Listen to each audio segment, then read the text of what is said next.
You are watching and listening to a special edition of Open Bar, and I'm Mike Morales here in Southern California. Hi, I'm Kiki Dikmen with Veneno, Tequila in Houston, Texas. That's right, folks. This gentleman, along with a few other partners, are the brainchild. They're the brains behind this brand. Look at. By the way, nice bag. I think I made a comment during the review. I said, "Wouldn't this be great to make a hoodie out of this?" I mean, the material is It's beautiful, easy, right? and you gotta bear with me because I fought with it. It keeps the bottle really snug, but as you can see, I've enjoyed a little bit of the Reposado. This is the Reposado version. You folks have a full line now, right? We started with the Blanco, the Reposado. Now this So Reposado is we, you know, if you wanna count añejo by itself as a SKU, we don't have that. Ironically, we actually started straight with an extra añejo. So That's right. That's uh, right. we took a road probably less traveled than other firms, and we came out with a Blanco and at the time 5-year aged extra añejo. I was when I first found you folks on Instagram, because that's basically now that's the platform where we're finding a lot of new brands. They're going in that direction, whatever platform happens to be popular. And I found it and I thought, wow, that is some cool graphics and logos. And then the more I saw of yourself and your partners, the more I was intrigued. And then so I had to reach out, and I have been totally blown away by the quality of the juice. We know the distillery. I'm familiar with it. I'm familiar with the master distiller who actually operates at the distillery. But what I want to know is, let me ask you this: where? I always love asking the question: is where is your background? Do you come from the liquor industry? Do you come from the money industry? Are you a writer, a professor? What do you do? Why are we crazy enough to be in the tequila business? Exactly. There you go. Okay. Look, I'll parlay that into, if you want to kind of to build up story to this, but Sure. the main partners for this business is so I'm not even Mexican, so I was born and raised in Turkey. I did marry a wife that has Latin roots from Guadalajara. Her name is Carmen, and my core business is energy. We're an energy management business nationwide. We manage the large industrial and huge Fortune 500 companies, power, gas, propane, so forth, spend and hedging. Wow. Now my business partner is on the other side of it. Well, we're doing the physical side. He actually is also in energy business. He's upstairs from me. We're in the same exact building. He's Mexican descent from El Paso, Texas, and he does the financial side of the energy business. And collectively, we have offices. I have offices in Louisville and New York. He has offices anywhere in several places in the U.S., including 3 international offices in Zurich, London, and Singapore. So we have a logistics company that's completely unrelated to this. And but aside from being business partners, we're also best friends, and we are neighbors. So we like entertaining in our own homes, and we've always been drawn to tequila. We like drinking tequila, and to kind of give props to some other tequilas. The 2 favorite tequilas for both of us has been through the years: Reserva de la Familia and Patron Bordeaux. So those are the tastes that we were kind of drawn to. We do a lot of entertainment in our own homes. My business partner's wife is actually a well-renowned nationwide interior designer. She actually designed my house, and I put a 2-story bar in there. It was just written up in Wall Street Journal, and I have a whole section that has about 100 different tequilas. And one day, so this is how the story started. One day we were sitting and said, it would be so amazing if I could have a barrel. We both said it for our own particular bars. If we had a barrel of tequila with our own name on it, and if you put a tap, and everybody could just kind of get their own tequila but our own taste, our own brand. So we started looking into that. In the meantime, my brother-in-law, who has roots to Guadalajara, always had the passion for tequila, and he was doing all of the tastings, and he kind of came and pitched to us, listen, guys, do you want to get into the tequila business? Like, I kind of want to get in, but I don't necessarily have the finances. So that's how the story was initially starting. So we said, no, we don't want to be in the tequila business. We just want a barrel. Then we realized that there's no distillery in Mexico that's going to produce a barrel for Kiki and Javier. Like, they're not going to rely for that. I beg to differ. I mean, there is one, but we couldn't find it. And okay. then once we started talking to people, they said, even if we did find it, bringing a barrel over here is so problematic because it goes into a hazmat material, individual. So whoever we were talking to, probably not the right people. So anyway, in the end, we said, okay, you know what? We may be interested in it. And we took a trip down to Mexico, where our distillery is, San Ignacio Cerro Gordo, which is close to another tequila that I personally like, which is Siete Leguas.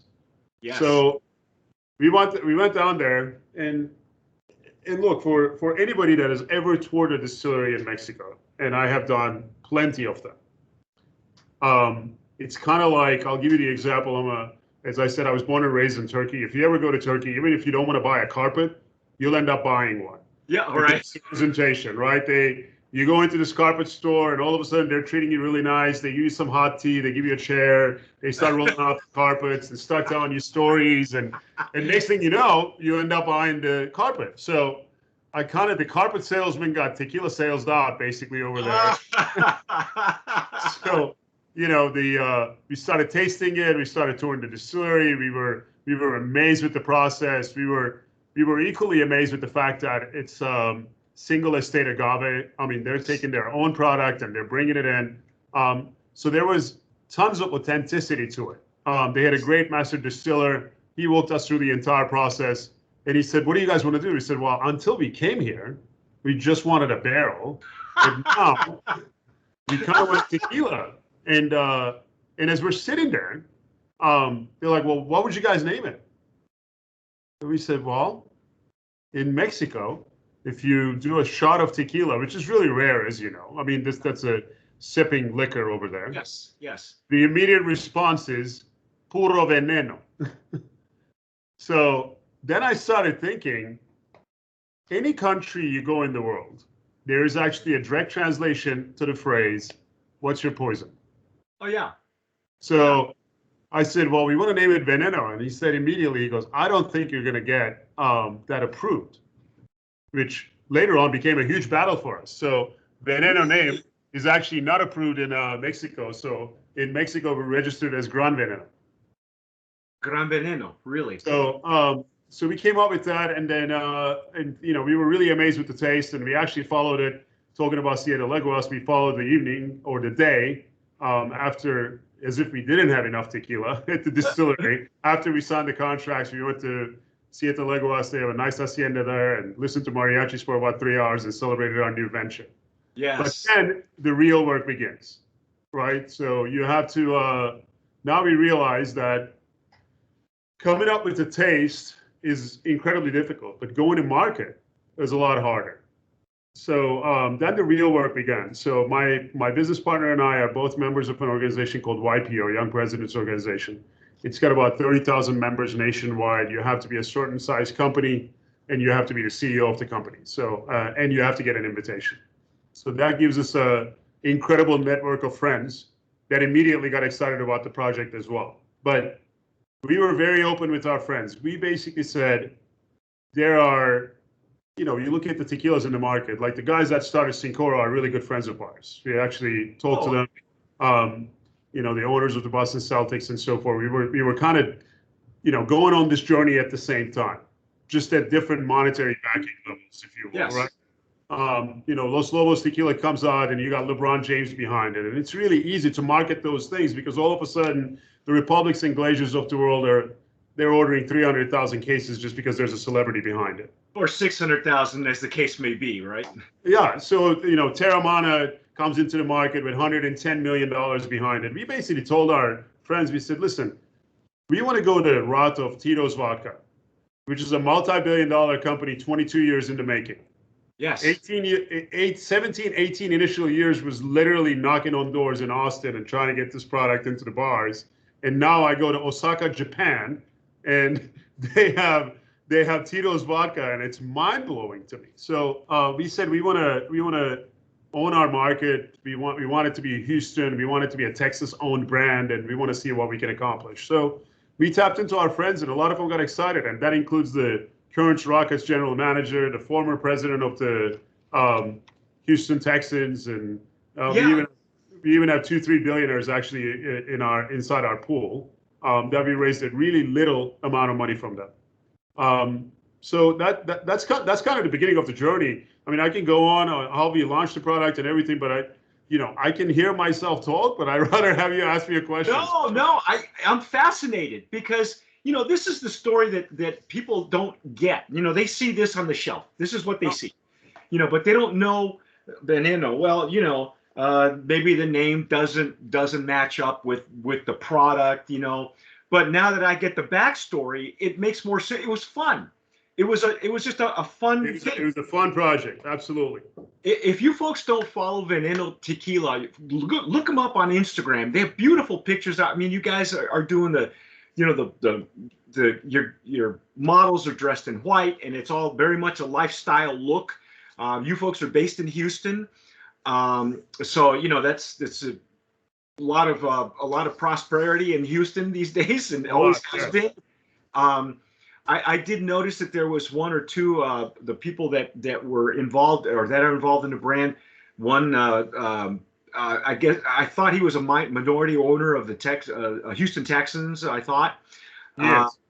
There was it was interesting for me to see where this is coming from, and I know we have an article on tequilaaficionado.com on the website. It was written by a good friend of mine who had been in the tequila business for a long time. And he wrote this article that someone told me later on, another brand owner said it became a kind of a closet industry classic.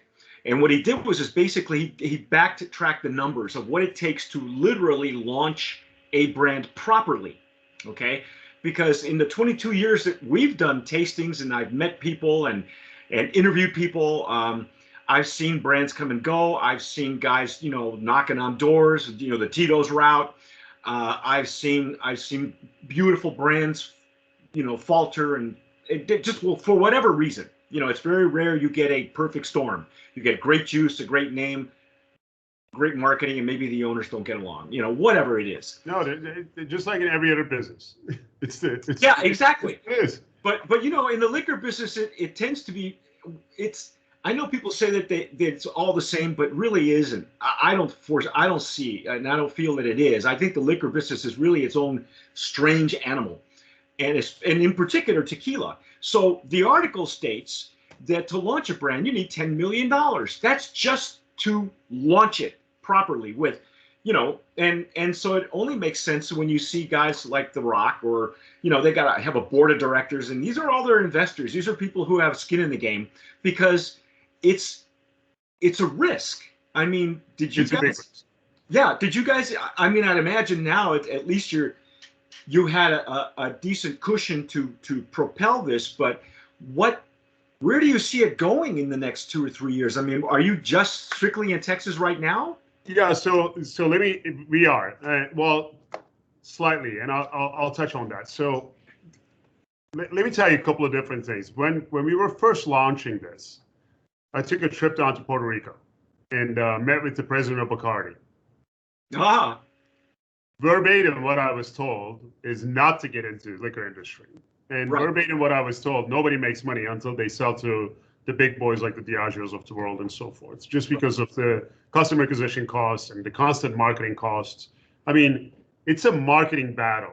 And the amount of brands, you probably know this number better than me, but I know for a fact that there's over 600 brands available in different liquor stores in tequila alone right now. So you go into a national, unbelievably successful chain these are things that we had to learn along the way, like Total Wine. We're blessed that they've been a good partner for us. You go in there, well, I can't change that our name starts with the letter V, and they won't change their how they rack all of their stores, and it's in alphabetical order. So we end up on the bottom rack of the right corner. Wow. So how do you battle against that? But then a tequila and it's a good tequila. Don't get me wrong. I'm a huge rock fan, but Terramana comes and they drop a lot of coin and they get a huge display at the entrance. It doesn't matter that they're next to our tequila, but people are drawn to it just because we've become really celebrity following cultures, right? And you're right. The story needs to matter and the juice needs to matter. But in order for the juice to matter, which we think is phenomenal, but it's a subjective line. For us, this is the taste that we wanted, and this is the taste that we came up with. Our third partner, you're right. The minority owner of the Texas is my second partner, Javier Loya. And our third partner, my brother-in-law, Paul, is actually becoming a master distiller right now in Mexico.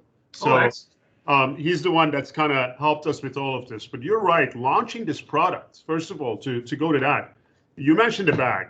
So the product that you have, the bottle, you know this, but probably most of the people that actually listen don't know. The people that actually manufacture bottles, they don't manufacture the caps. No. We found that out right after we got into the business, right? So the people that actually manufacture the bottle caps, they don't do the engraving on the bottle cap. No. The people that actually do the engraving on the bottle cap, they don't do the engraving on the actual bottle. As you know, it's not a sticker, it's an engraving in there, right? Yeah, and the same people that actually do that, none of them actually do the bag. The people that do the bag, they don't do the wooden box on our extra añejo. That's right.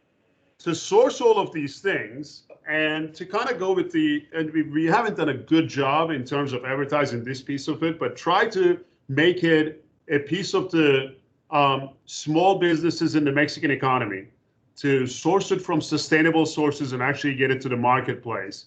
It's very challenging. And also the logistical battles that have actually happened in our space. The bottles are actually coming from France. Everybody's backed up. The one positive that we've actually had, don't ask me why, but we went long on our juice. So we have more juice than a lot of the companies that are out there. When the major boys are running out of extra añejo, we have a ton of it. So that's been a huge advantage for us. And we recently just released, as you know, we came out with the 5-year extra añejo. I think you tasted that. Then we came out with our 7-year extra añejo. We just released our 10-year one. Wow. It is absolutely, I'm telling you, in terms of the bottle design, that you like that one, I'm going to try to share it with you on this camera at least, from my phone. That probably is the best that I can of our lineup. I'm gonna, while you're looking for that picture, I'm gonna confess something. I am a real big fan of this distillery. When I found out that there was substance behind the flash, I mean, it's very flashy and elegant and luxurious, and it's a lifestyle, and we see a lot of that. A lot of brands are geared toward that, flying on a private jet or sitting on a yacht. You know what I mean, with the girls and the lifestyle, and the jewelry and the watches and all that stuff. And every once in a while you get bored watching the same thing, But when this bottle showed up and I found out what distillery it is and who else comes out of that distillery, and that it's a co-op of farmers. In fact, I should probably just go ahead and give that number in case anybody's watching. What gnome is it? 1443. 1440. Oh, there you go. 1443. It does have the master distiller is Alejandro Campos Medina, and single estate Reposado. This one here that I have. By the way, Alejandro Campos that's part of our deal. Not only that, he has to go through the entire line to make sure that it's perfected every single time. Because as you know, to our nose, it will always look the same, but the same brand does not always taste the same. No, the batches, because they're single estate, sometimes the batches will change slightly. And that's the beauty of it, though. But see, there are a lot of other brands that are doing the vintage idea, correct, where it comes out of a certain field and they give you the coordinates or whatever, and the flavor profile is going to change a little bit, but you expect that. And this one, there was another gentleman who had he was bottling a ready to drink, and was using this distillery. It was being canned in Mexico with this gnome. And he we did a tasting with him, myself and the gentleman that we did the original. One of my other tasters, I got like 12 tasters throughout the U.S. and one in the U.K. And my guy in Ohio, actually, we were sent these beakers, these vials, these long beakers, test tubes. Yeah. And they were from this distillery, and he sent us a 5-year, a 10-year, and a 14-year, and we did the tasting each one, because they were nondescript. I don't know how he got the. I guess he had asked for samples, and he was nice enough to share those with us. I got to tell you, that 14-year that I tasted from this distillery, I'm shocked, and I don't know, I don't know whether he bought that barrel or what they were planning on doing with it or whatever. Anyway, I thought of you guys. So maybe you guys actually just through osmosis acquired all that juice, because it was apparently had been sitting in that distillery for a while. Yeah, we have the 12-year coming soon, but here's the 10-year, if you can see it. Oh, that's beautiful. So one of the things that we do in Houston only for this part of it that has become really popular, when people place an order online, and that was kind of our trying to disrupt the antiquated liquor industry. As you know, there's 4 layers, and it's just a mess. The 3-tier system needs to go away. It's incredible, right? So, but if you place an order online and whatever you actually want to engrave it, every bottle gets engraved and they actually get delivered to you. So you're probably seeing on some of our Instagram posts, there's a Mercedes Sprinter that's actually wrapped. So that's a personal vehicle for us.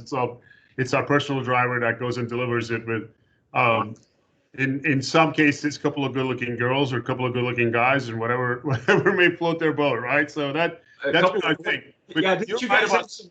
You had some muscular gentlemen who were doing a campaign for you guys a while back, I think. The Veneno man. You can actually.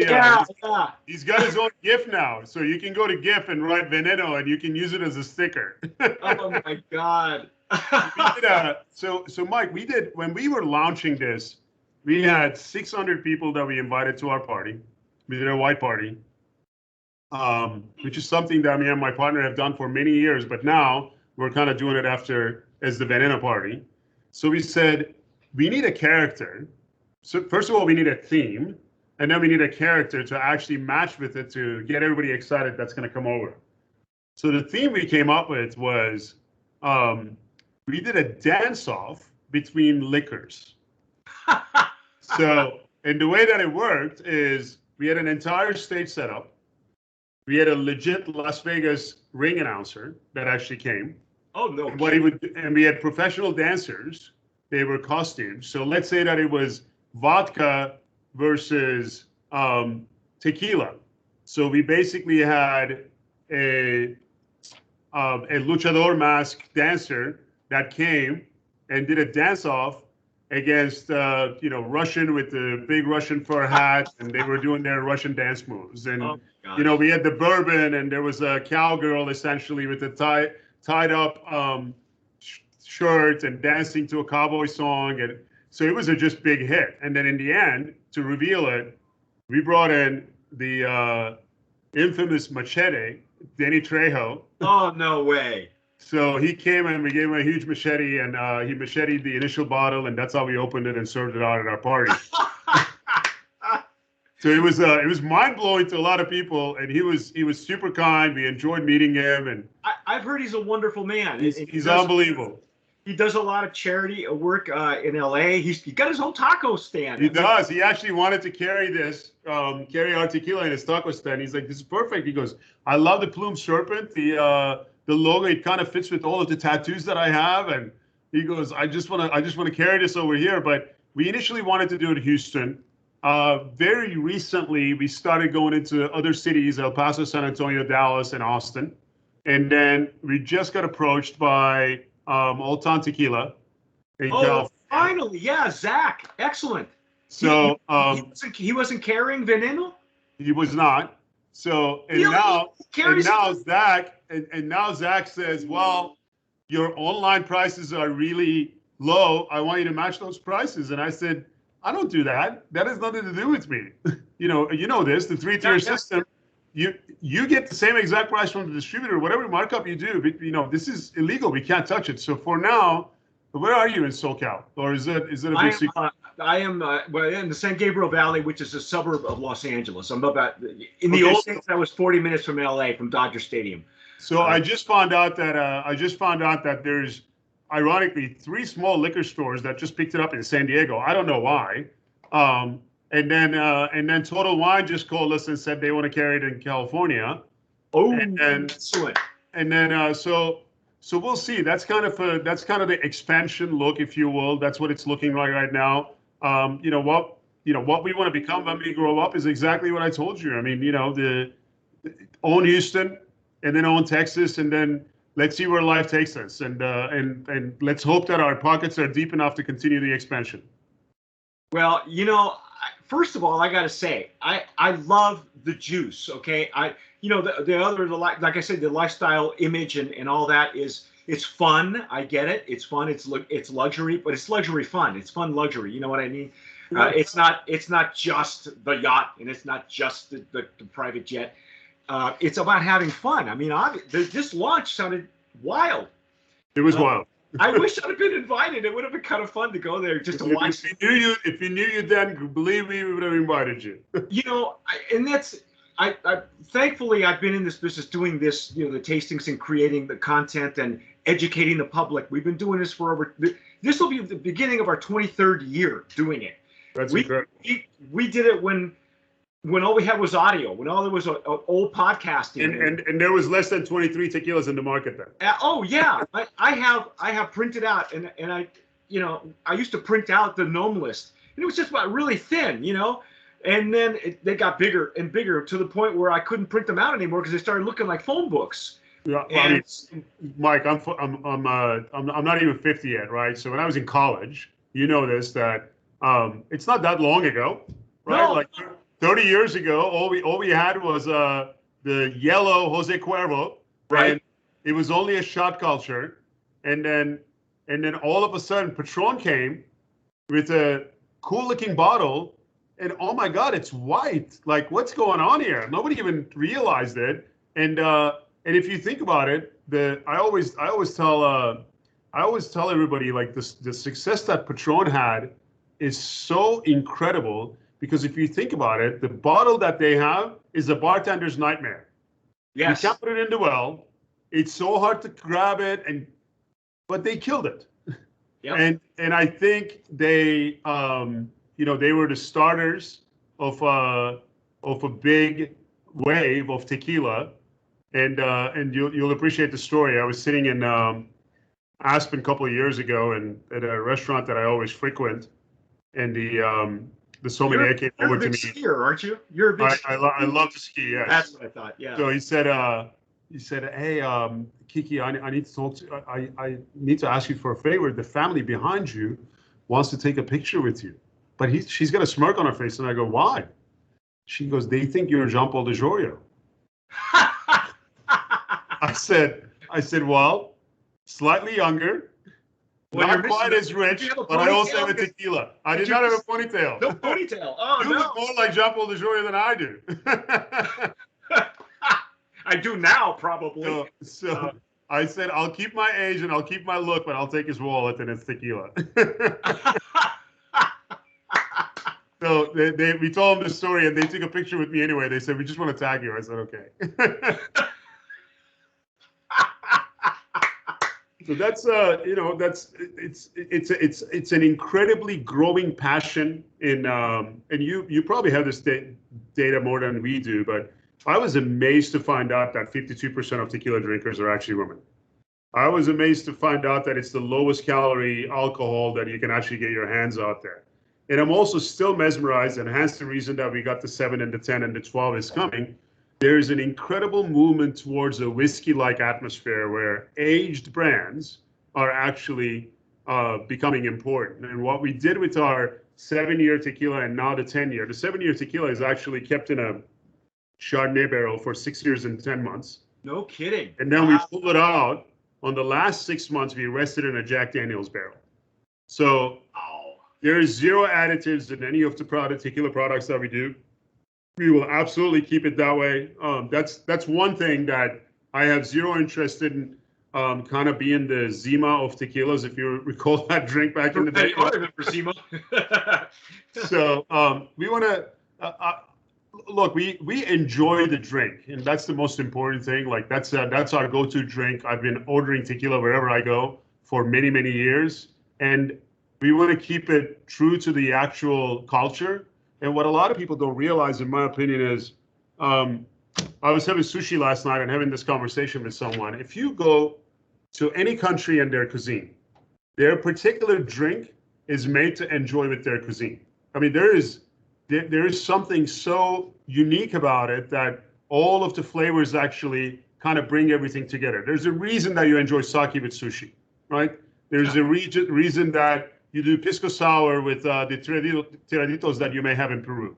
And same with tequila. All of the spices of the Mexican food, and depending on the regions that you're in and or the ceviche that you're having, in accordance with the blanco reposado or extra añejo that you're actually going to have, there's a great mixture of it. And what I see in the marketplace, this is what we try to do different. A lot of people are trying to Americanize the product and just trying to do something for the palate that may exist here. Whereas what we want to do is, I want to stay true to what tequila is and have the authentic product out there for the people that are actually going to appreciate it. You know what I love the intention behind it, because, and this is the reason that I have Open Bar, that I invite brand owners and distributors and anybody in the business, because, we have a series of books where people can read profiles in agave spirits, and we're compiling now into a big one called Who's Who in Agave Spirits, and where people, we ask the same 5 questions, and everybody answers it differently. Everybody has a different experience of what it is to come into the market and why. And then at the end, we always ask we ask them the question: if somebody came to you and asked you for advice on starting your own brand, what would you tell them? And it's, the stories are so fascinating, because even people with pedigree, I know master distillers who have delicious juice, and they say, if you think you're going to make money in this business right away, you're not. Go do something else, because you're not going to get rich. I think that you talked about Patron. I think Patron it's lightning in a bottle.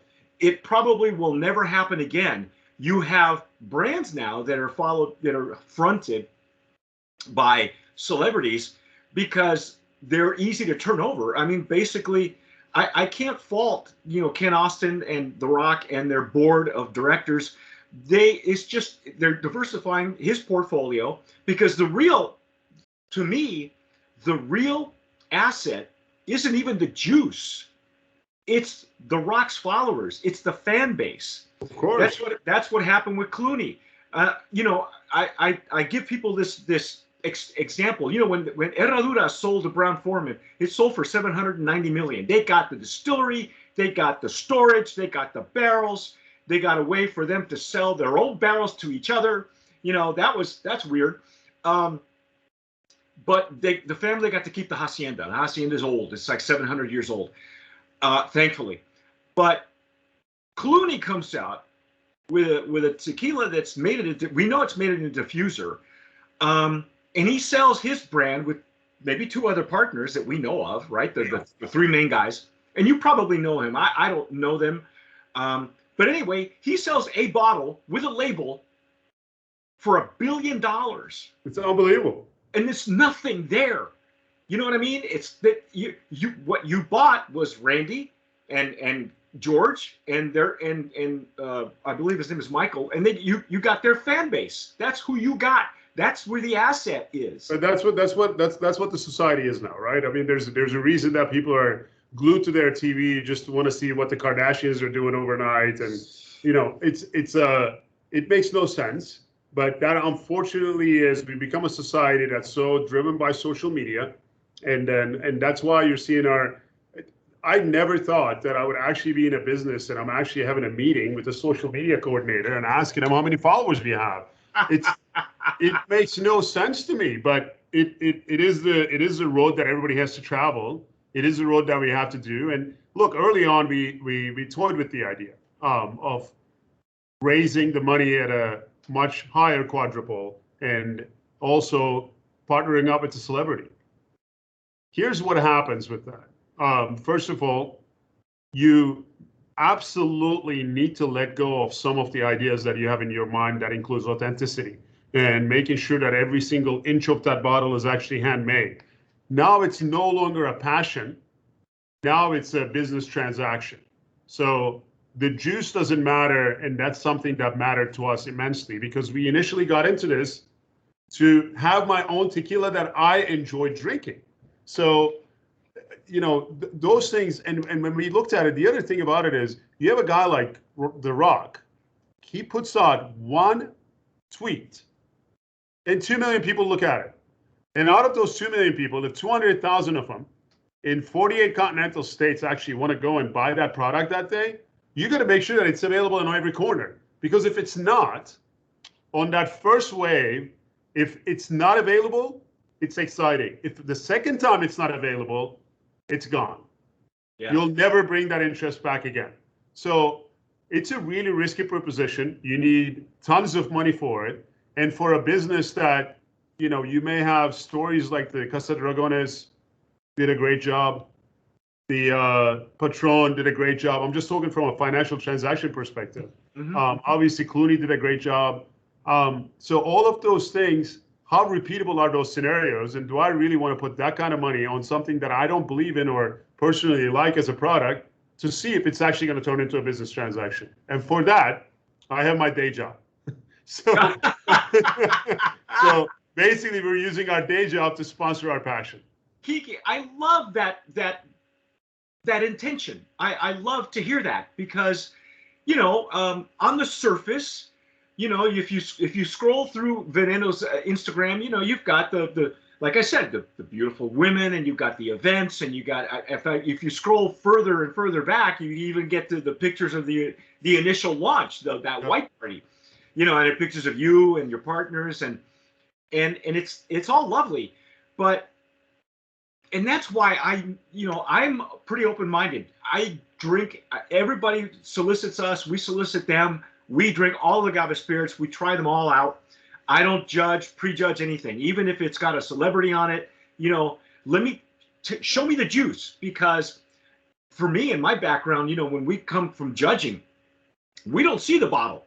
All we see is the glass and the juice, and that's all. That's all our judgment is predicated on. Is what's the juice? So then we worry about the marketing and the image, and then we can talk about all that. And the bottle, you know, you'll go, if you find, we used to call them insultants. You'll go to an insultant and he'll say, "Oh, you got to change the bottle. It's too tall. It won't fit on the shelf." Right? Yep. Bartenders can't hold it. They're gonna get pissed off. You know, and yet customers are buying the pretty bottles. You know, at least yours comes with a sweater, you know, with a hoodie. Listen, Clooney's bottle is not that attractive, but he sold a ton of it. You know what? It tells the story. And so when I tasted the juice and I saw the distillery, because I know that distillery. I've never been to it, but I know brand owners who go to that. You got to change that. We got to take you down there. It's a fun distillery. You know, I'm writing the book. I'm writing the book on what I call the Mozart method. One of the master distillers that uses that's what we use, as you know.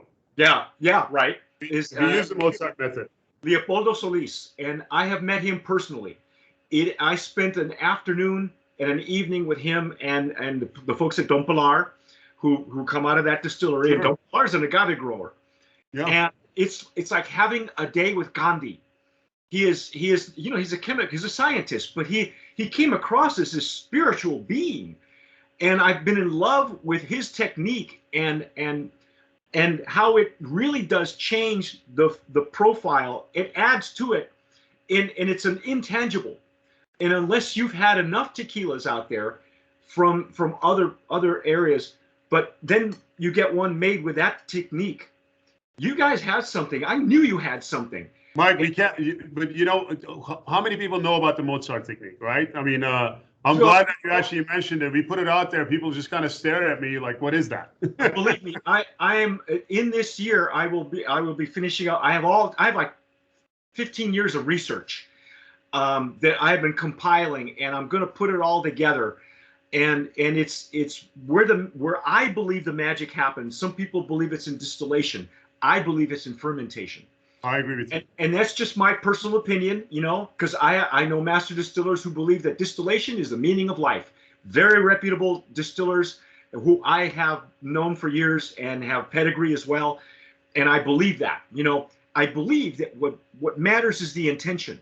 And the more that I talk with you, the more I let you talk, because the more passion I see, the more you have infused this not only with the Mozart method, but you've infused it with a laser-like intention.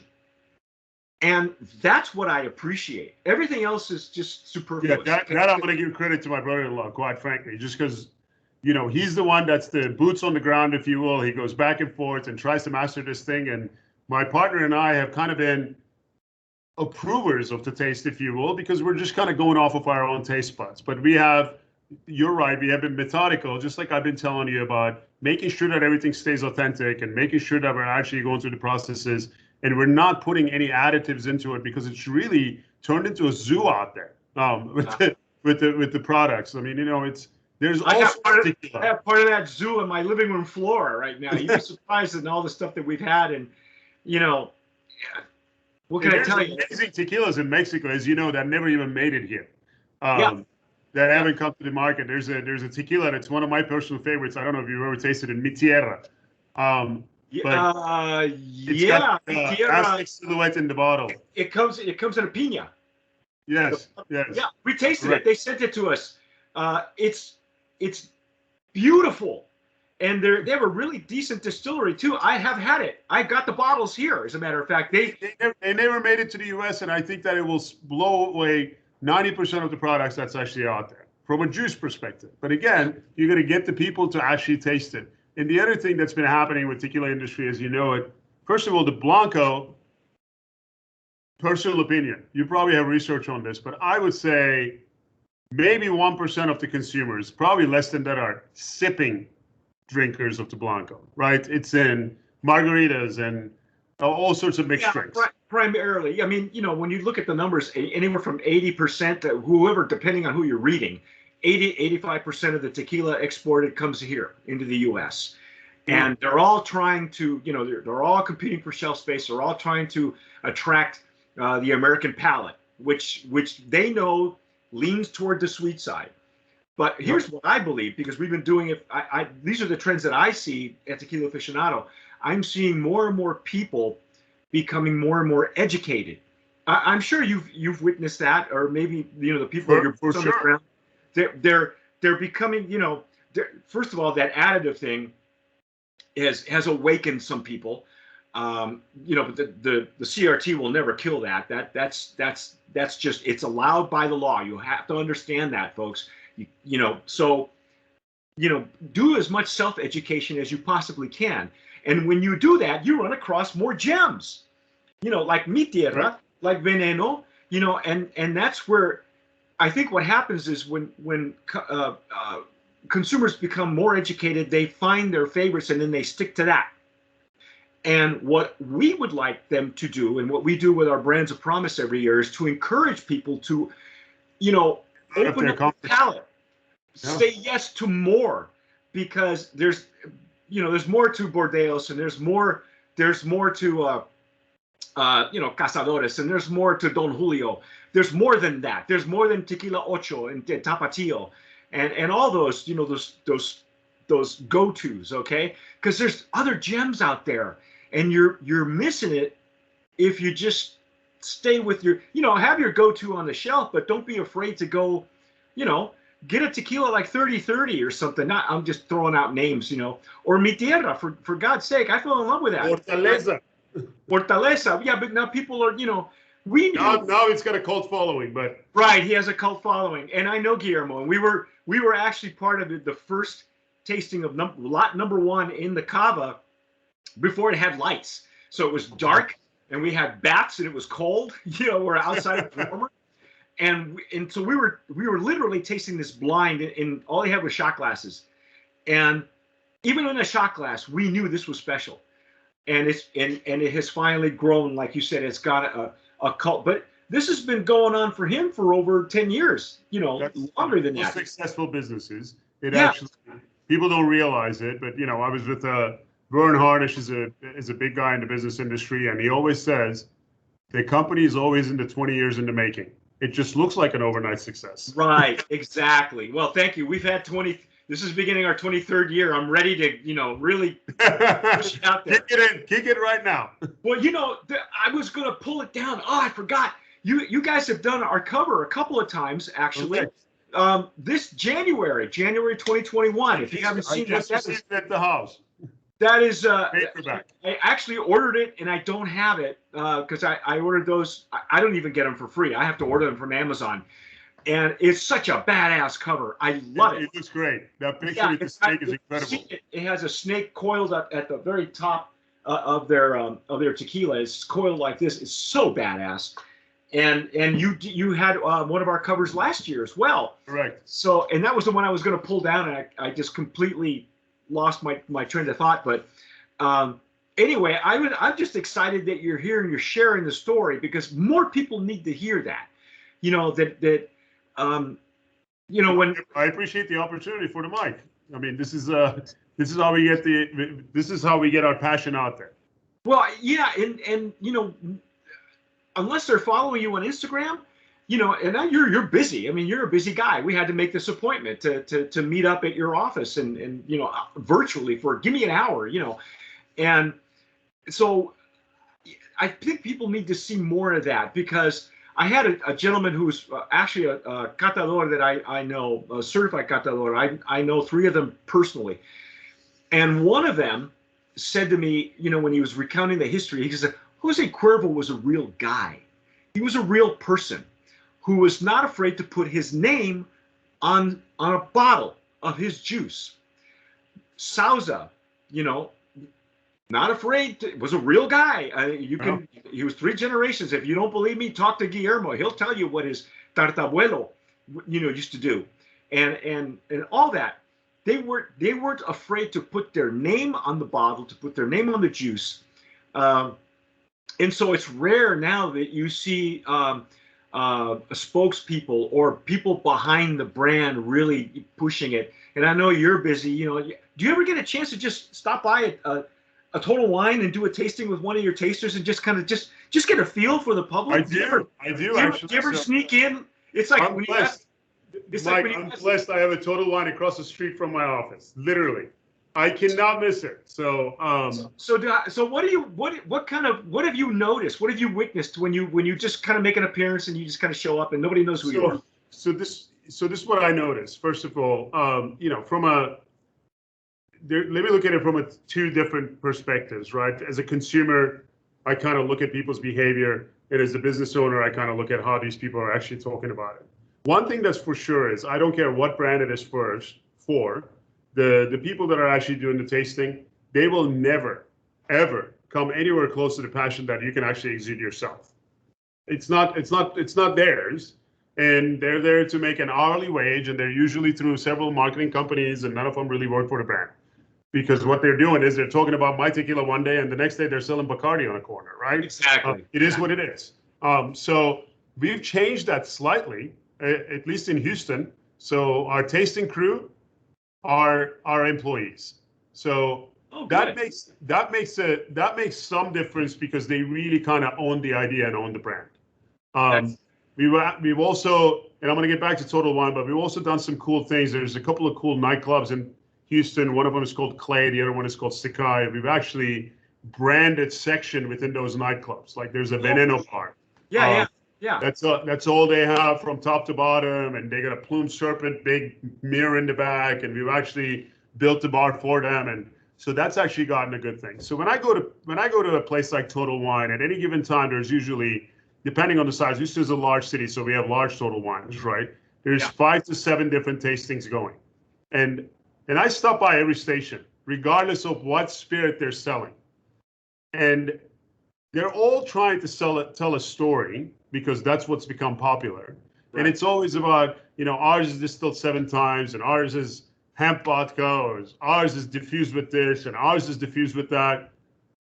What's ironic to me is and I get it, right? Everybody's got a certain budget, but the price is a huge mover in spirits.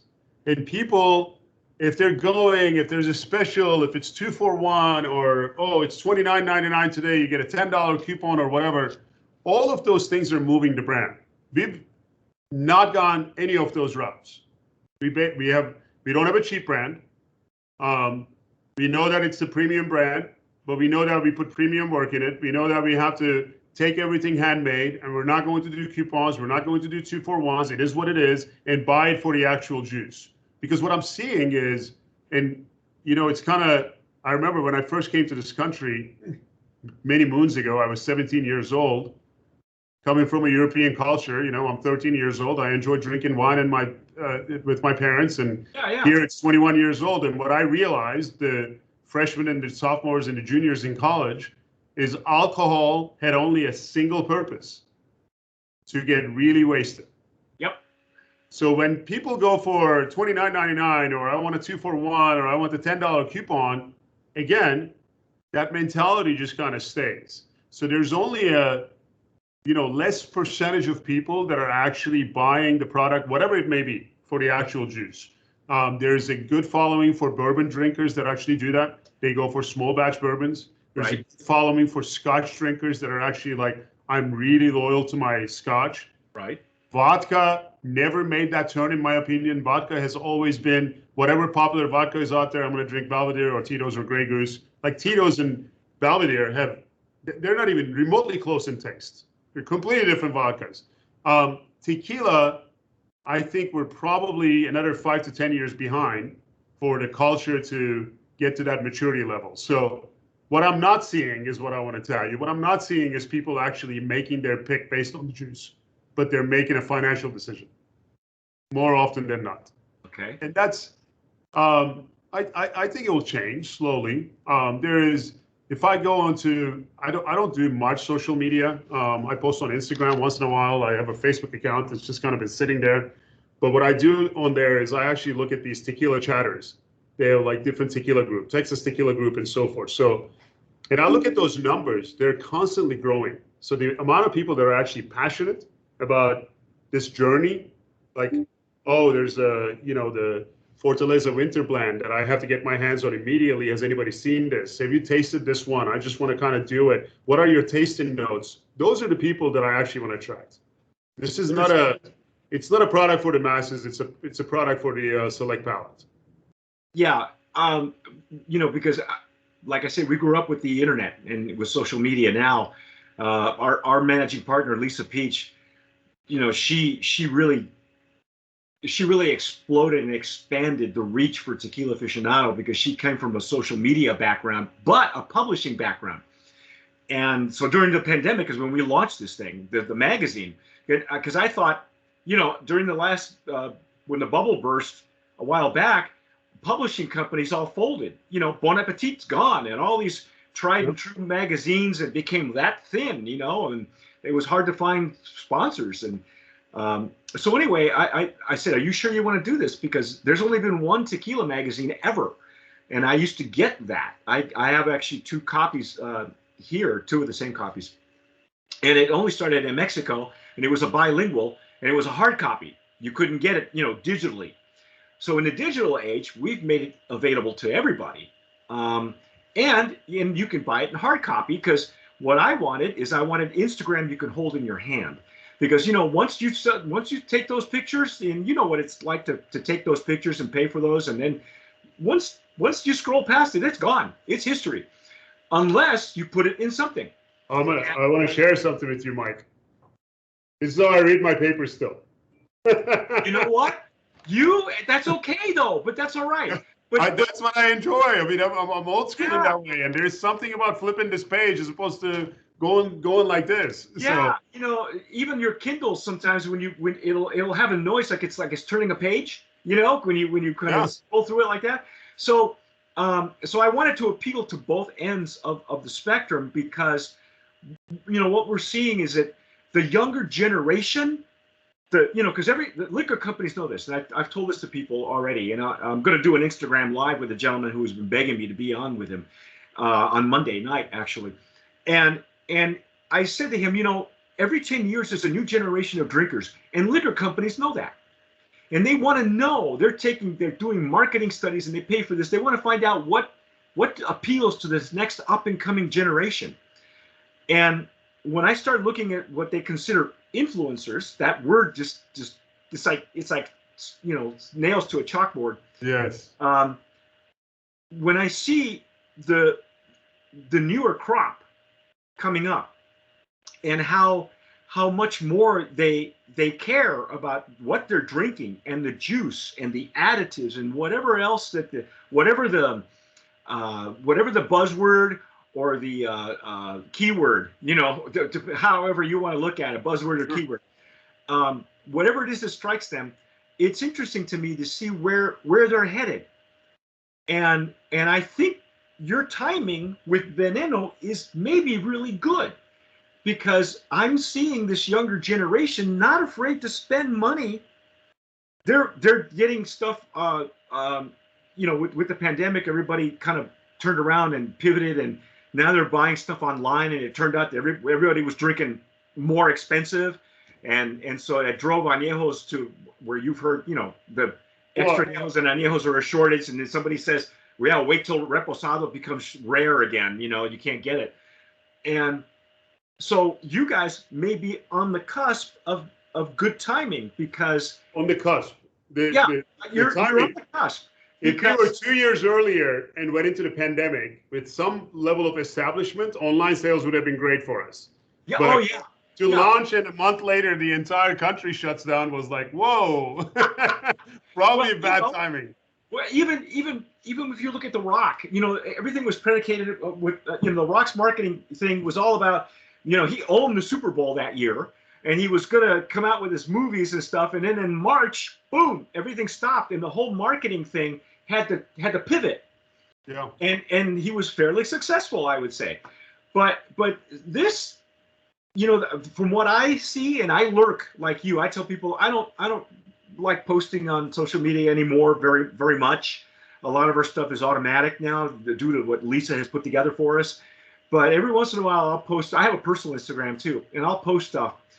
And I'm seeing that there are more younger generational drinkers who are giving it a darn about what goes into their body, and they're not afraid to spend. That for sure. They're using companies like I've never bought from these guys, Tequila, where you can order a certain amount of craft tequilas, and some brands are not even launching on the market. They're disrupting that market and going with a company like a Tequila, where you can only get it through them. And I'm not sure that's a good thing or a bad thing, because you're appealing to that market that you and I were talking about.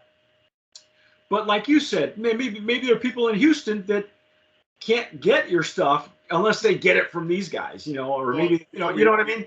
And so we had an idea, Mike. You'll appreciate this. We had an idea that, unfortunately, the 3-tier system, and in some cases, in my opinion, it's probably a 4-tier system, just because now in Texas is a serious 4-tier system, right? Yeah.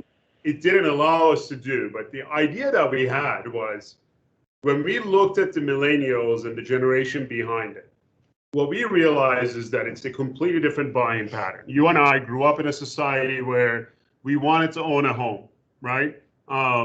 We got into these 30-year mortgages, and there's so many different things that we did. And now we have a generation, they don't want to own anything, but they want all of the experiences. They want the luxury, but they want a fraction of the payment. They just want they don't want a lot of money, they want enough money. They want to be able to travel. So all of these characteristics, as we took a look at it, what we wanted to create initially, which was basically, we said, okay, you know what? We have a $70 product or $200 product, right? With our extra añejo. Some 22-year-old, 25-year-old, or 28-year-old is probably not going to go and spend that. But what they can do is, we commissioned a company. We came up with the app that there's 7 of them sitting around the table. They can each put in $30, press a button, and it gets delivered to them. and they enjoy it at their party together. Oh, cool. So the idea came about. I'm sorry. No. So basically, this app allows people to drink with their friends. Correct. It allows them to share a bottle, which is Correct. what tequila does anyway, right? I mean, exactly. So this is how we started our hour. You and your neighbor were just sharing tequila, right? Exactly. So, but I took it back even further, because when I was in college, I would throw cake parties and charge people $5 at the door. I said, it's the same exact concept, right? So why won't we do this? And then all of a sudden, I get a call. They're like, you cannot do that. That's not how life works. And this is the 4-tier system. And there's, TABC, and there's ATF, and there's this. And we started reading the rules, and we're like, oh my gosh, who came up with this stuff? So I called a buddy of mine. Prohibition. Prohibition. Exactly. So I called a buddy of mine, whom, before I got into this business, I actually met him, the largest distributor in the Northeast. They sold it for a couple of $1 billion now to actually Diageo. And I said, what's up with this? Like, you're supposed to be my coach. And he goes, well, Kiki, I told you how we got into this business initially. And I said, and the story was that his grandfather was during the Prohibition, he was the carrier for the Italian mafia. Oh, yeah. And when they all went to prison, he ended up, and the Prohibition was over, all of the heads of the mobs got busted. He ended up with all of these customers, and he became a liquor distributor that the grandson sold it for like $7 billion or some crazy number. Oh my God. And he goes, I can't really complain about it, because Prohibition is what made me rich, many, many moons later. But he goes, that's the way. You can't do stuff like that. Yeah. You have to respect as you know, once it crosses the border officially, we don't even own the brand. I can't touch the pricing of it. I can't really do anything. I'm at the mercy of the distributor. So it's important to line yourself up with the right distributor, that they're actually going out there and doing this. So because it was kind of the reason that we've kind of had this slow path, our distributor agreement was basically almost like a clearinghouse. So all of the growth that we've actually had literally has been our internal team just putting it out there and putting the word out there and utilizing social media and our tastings and so forth. But look, we're blessed. We've only been at this for a couple of years. It's been a learning curve. We're in Specs. We're in Total Wine. Now we have interest from California. We're in absolutely the most select restaurants and bars and clubs in Houston, and that list is growing into El Paso and so forth. And look, if I know it's a cliche wording, but the journey is what matters, and the journey has been fantastic. So I applaud you guys. I do. This is, we've already gone a little bit over an hour, and I don't want to take too much more of your time. I loved your story, and I would love to pick this up maybe later on down the road, or speak to very much appreciate your other partners. This has been eye-opening for me, because again, all we have was this, and you and I've never spoken on the phone. We've never met, even though I was living in San Antonio for a while, for like 8 years. Yeah, I moved out here. That's what I told you. I told you were in San Antonio. Okay. Well, no, I was until I moved out. I moved out here in 2020, in September 2020, right when LA became ground zero for COVID again. Right. Everything was shut down, because I was good. We have a relationship with a really fine restaurant, whose it's a family-owned restaurant. They've been around for like 50 to 80 years.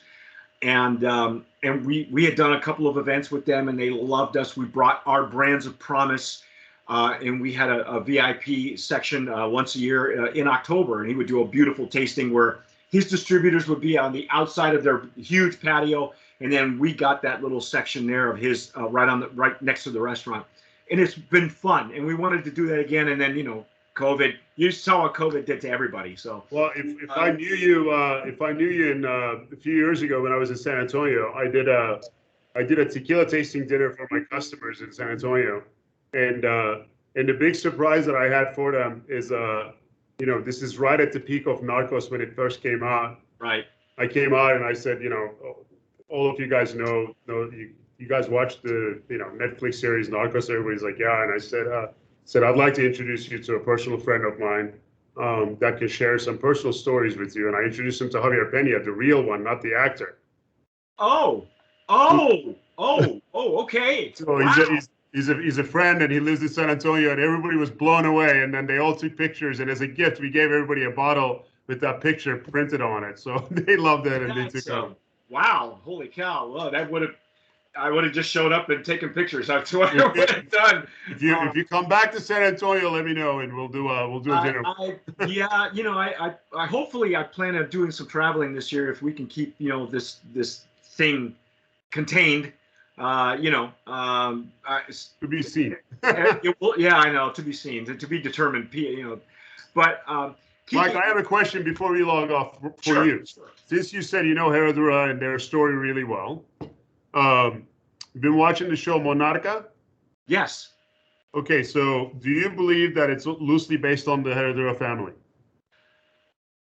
Let me preface that by telling you that I actually spoke. I did an open bar interview with a fifth or sixth generation Romo, he's young. He's like 24. He and his brother are launching a brand of their own. His father was one of the members of the family that sold Herradura to Brown-Forman. That's when I asked him. I said, "You didn't sell him the hacienda, did you?" He goes, "No, that's ours. We keep that. We call it La Casa Grande." And I had a wonderful interview with him, and I touched a little bit about his history. I don't believe it's that family. I think it's a combination of that one and the Cuervos. Interesting. But Salma Hayek was the producer. I'm not sure if they're going to come up with another season. I wish they would. I think they are, and I hope they do because I'm a fan. Yeah, me too. I love that. And off camera, I'll tell you a little bit about the Salma Hayek section of the tequila thing. But Kiki, one last thing. If somebody's looking at this and says, what advice would you have for someone who's looking at this and going, I want my own tequila. I want. What would you tell them?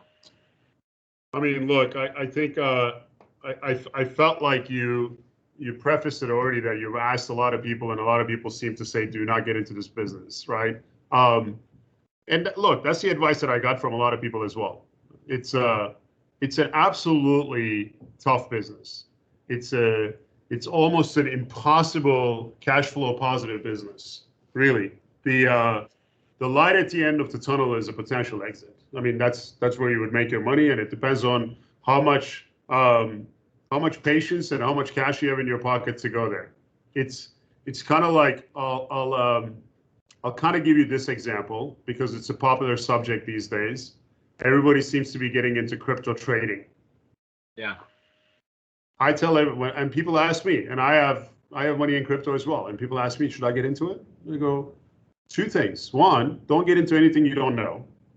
And two, don't ever play with money that you can't afford to lose.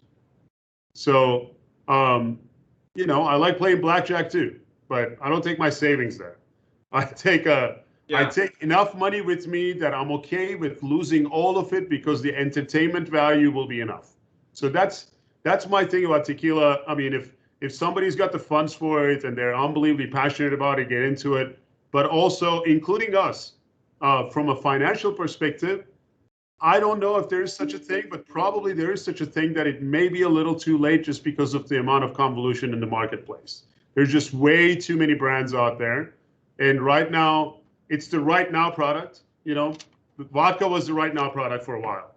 So I don't know how long the shelf space is going to be. But if they want to get into it like we did, small batch available, stick to the norms and don't try to go nationwide right off the bat, then yeah. Now, it will take about 3 years to prep. This is not you cannot launch a product in 3 months. And you have to cross every single T. The shortest I've heard, in one of my other interviews, I interviewed a woman who owns her own brand, and of course she's a lawyer, she's an attorney.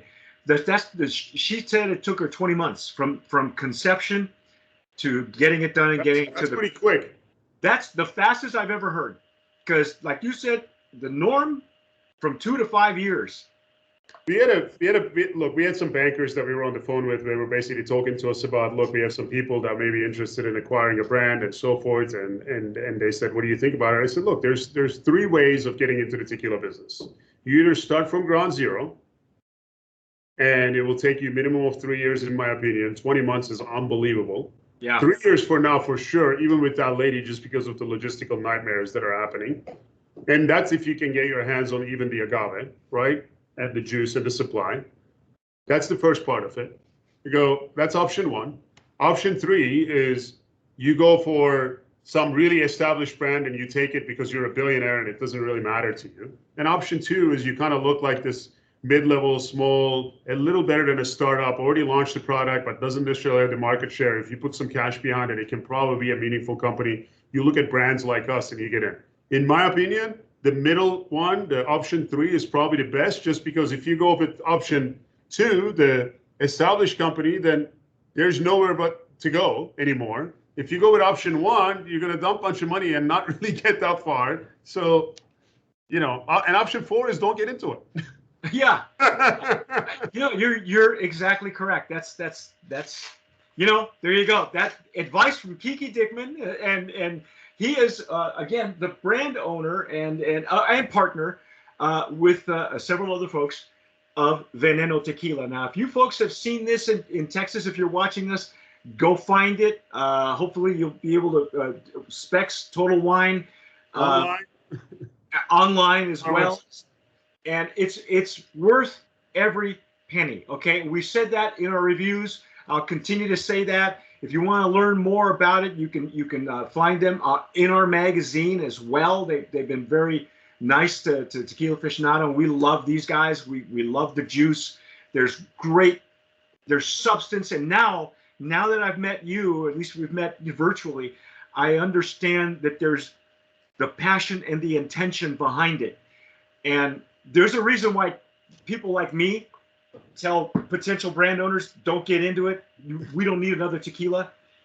because if you have enough passion, then you have a follow through. You're going to follow through. Correct. You're going to come hell or high water. And some people fizzle out. You are correct. It is a tough business. It eats its young. And I told that to people. I say it online all the time. It is not, not easy. It must have been really, like I say, a culture shock for you guys, because you're coming from all different aspects of business, and then you're all, then you get thrown into the lion's den, and you're going, I got to learn a whole new industry. That's not only that, you got to learn a whole industry. We're from a B2B background, right? We deal with major corporations, and now I got to deal with an individual consumer. And since the likes of Yelp and Facebook and all of these little things came out, and Google reviews, and you also have to battle, fair or not, critiques from people. It is what it is. So when you do a B2B business, you're either doing business or you're not. But nobody's actually taking an effort just because they're mad at something to essentially just go and trash it or raise the bar for you. So anyway, it's been a tough business, but again, it's a good journey. We enjoy it. We like the juice, and we're going to come out with our 10 years already out there. It's a really select batch. We're halfway through the entire stock of it, and we launched it 22 days ago. So wow. And 12 years is going to follow. So we're blessed. We appreciate the accolades. We appreciate the couple of covers that we've had with you, and thank you for your time. No, thank you, sir. I appreciate it. You folks have been watching and listening to a special edition of Open Bar with Kiki Dikmen, who is part of the brainchild of this tequila, Veneno Tequila. Thank you so much, sir. It was a wealth of information you shared with us, and I so appreciate that. Thank you. Whatever you folks do, tomar sabiamente, sip wisely.